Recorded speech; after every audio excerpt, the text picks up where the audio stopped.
The Starside Prophecy by Tirri.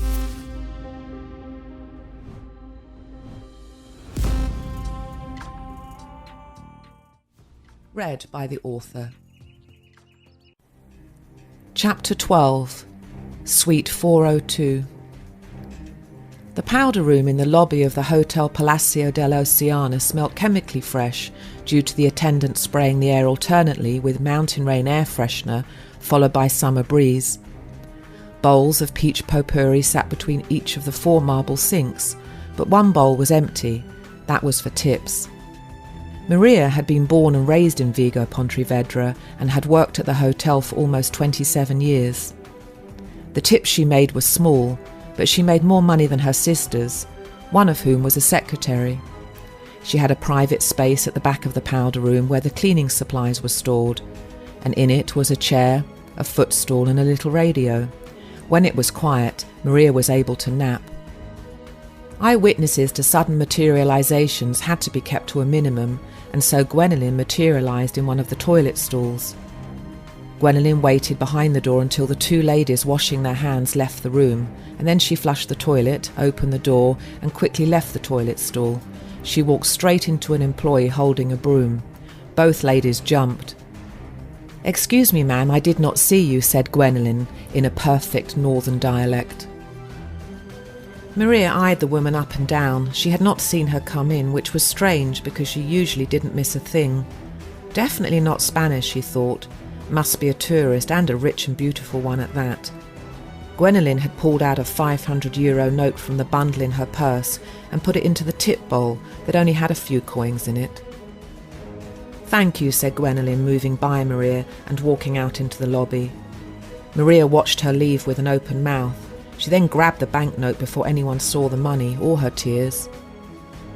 There was no one standing in line, and Gwendolen walked up to the receptionist and told her that she wanted a suite with an ocean view that was away from the elevators and with a balcony. She waited for the receptionist to punch some information into the computer.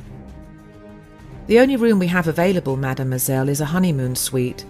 It is a little more expensive than the others, but it has a 4-poster bed, sweeping views of the city, and a charming view of the marina. I'm sure you'll love it." The receptionist's smile was bright and her English near perfect. "I am sure I will love it, thank you," said Gwendolen, passing her credit card across the counter. Gwendolen signed a slip of paper and took the plastic keycard, then made her way to the elevator bank. The receptionist looked at Gwendolen up and down as she walked away, thinking her shoes were to die for. After riding the elevator to the 4th floor, Gwendolen walked towards suite 402. She swiped the key through the slot, and after the door clicked, she pushed it open and walked into the large airy space. The 4-poster bed was draped in lilac brocade with silk tassels gathering the fabric in each corner. The light fixtures as well as the furnishings were opulent 18th century pieces, and the decadent lifetime Gwendolen had spent as the Duchess of Devonshire suddenly came to the forefront of her mind. That lifetime had been fraught with passion and despondency, as well as years of subsequent melancholy. But as Gwendolen ran her hand over the walnut nightstand, all she could think was, at least my antiques had been real. Gwendolen then sat down on the bed.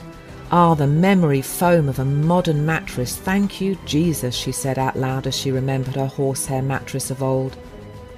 Suddenly the light on the nightstand instantly flickered and the French doors burst open, allowing the almost blinding sun rays to enter her suite. Then a flock of seagulls landed in perfect unison, squawking and cooing and hooting from the railing of the balcony.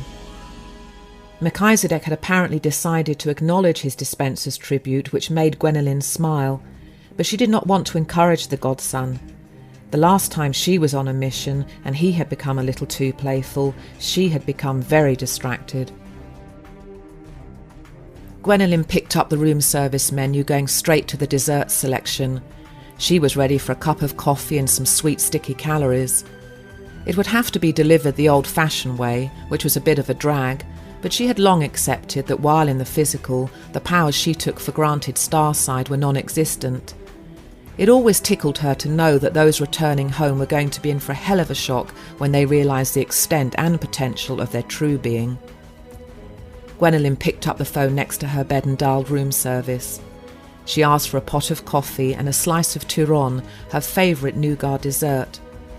Gwendolen then walked to the French doors that led to her balcony and stepped outside. The night was balmy, and from the street below she could hear the melodious sound of the Spanish guitar coming from the tapas restaurant directly opposite. To her right, the Atlantic Ocean was the nesting place for some very expensive boats bobbing about in the marina. Gwendolen had always liked Spain, but a couple of her previous lifetimes under the strict regime of the Inquisition, although her accomplishments during them were numerous, had ended very badly. 20 minutes passed by when Gwendolen's reverie was interrupted by a light tapping on the door. The room service waiter walked into the suite pushing an absurdly large trolley covered in a white tablecloth. On it was a pot, a cup and saucer, and a single-stemmed orchid. Gwendolen smiled at the little waiter. He was in his 50s with dark, sad eyes and a half-hearted smile. His aura was melancholic. She could tell he was confused and lonely, but somehow remained stoic in his ongoing search for inner peace. This place could break your heart, thought Gwendolen. "Wait here," she said, "I have something for you."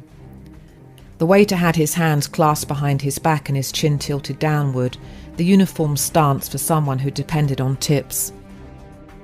Gwendolen picked up the purse from the bed and extracted another €500 note from the wad inside.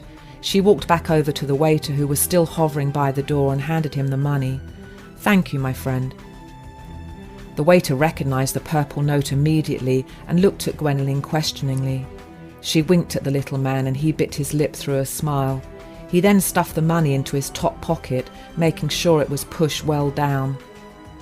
"May God bless you, you charming woman," said the waiter in broken English, who felt he had been blessed by an angel. "God bless you too, my friend," said Gwendolen. The waiter backed out of the room and the door closed automatically, separating him from his beautiful benefactor. He held his palms together in a gesture of gratitude, and then turned towards the service elevator at the end of the corridor next to the ice machine, stopping as he went to collect discarded trays of half-eaten food that other guests had shoved outside their doors. The waiter smiled as he went about his business, thinking of all the things he could do with such a large sum of money. Only once did he think about going to the racetrack, but only once. He had discarded the thought as quickly as it came. He would tell Maria, the powder room attendant, though. They had worked at the hotel together for a very long time. Gwendolen poured some coffee into an exquisite china cup that sat in the centre ring of a matching saucer. She picked up a slice of turon, and with the cup in the other hand, she stepped once again onto the balcony. Gwendolen quickly devoured the dessert and licked her lips and her fingers. She then sipped the remaining coffee while leaning against the rail to watch the world pass by beneath her. She blew a kiss over the top of her fingers to a young man looking up. He was pedalling on a bike and almost hit the lamppost. After a few more minutes of relaxation, Gwendolen walked back into the room and put the empty coffee cup back on the trolley. It was now time to focus. She knew where to find the Count. He would be looking for prey in the Arabian Quarter. She had memorised the shortcut outlined in her brief. Gwendolen picked up her purse and walked into the bathroom to wash her hands. She applied some lipstick and squirted some more perfume into her cleavage before checking to make sure the key was in her purse.